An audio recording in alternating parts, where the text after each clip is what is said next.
आज की तेज दुनिया में जहां हर हाथ में मोबाइल है, वहीं एक नई समस्या ने जन्म लिया है, टेक्स्ट नेक। यह गर्दन की मांसपेशियों में खिंचाव और दर्द का एक गंभीर कारण है। जब हम मोबाइल देखने के लिए अपनी गर्दन झुकाते हैं, तो गर्दन की हड्डियों और मांसपेशियों पर अतिरिक्त दबाव पड़ता है, जिससे सिर के पिछले हिस्से में लगातार दर्द रहने लगता है। यह दर्द कभी हल्का और लगातार रहने वाला होता है, तो कभी तेज चुभन वाला।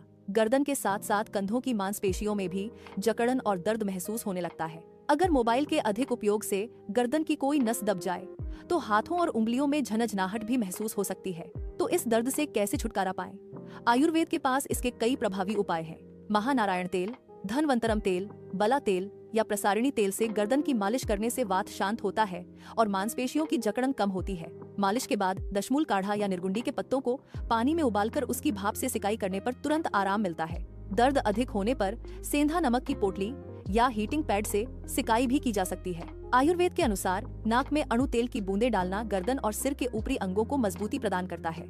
इसके अलावा गर्दन के प्रभावित हिस्से पर उड़द की दाल के आटे का घेरा बनाकर उसमें गुनगुना आयुर्वेदिक तेल भरने से गर्दन की हड्डियों और नसों को पोषण मिलता है। विशेषज्ञ की सलाह पर योगराज गुग्गुल या त्रयोदशांग गुग्गुल जैसी आयुर्वेदिक औषधियां भी जोड़ों और नसों के दर्द में सहायक हो सकती हैं। लेकिन सबसे महत्वपूर्ण बात है अपनी आदतों में सुधार करना। क्या आप जानते हैं कि जब हमारी गर्दन सीधी होती है, तो उस पर सिर का वजन लगभग 5 किलोग्राम होता है, लेकिन मोबाइल देखते समय जब हम अपनी गर्दन को 60 डिग्री तक झुकाते हैं, तो गर्दन पर 27 किलो तक का भार पड़ता है। इसलिए मोबाइल को हमेशा अपनी आंखों के सामने रखें, ताकि गर्दन झुकाने की जरूरत न पड़े। हर 20 मिनट के काम के बाद 20 सेकंड के लिए कम से कम 20 फीट दूर रखी किसी वस्तु को देखें। यह आंखों की मांसपेशियों को आराम देने का सबसे सरल तरीका है। मोबाइल पकड़ते समय अपनी कोहनियों को शरीर के करीब रखें या तकिए का सहारा लें, ताकि हाथ और गर्दन पर भार न आए। अनावश्यक ब्राउजिंग कम करें और जितना हो सके डेस्कटॉप या लैपटॉप का उपयोग करें, जहां स्क्रीन आपकी आंखों के सामने स्थिर हो।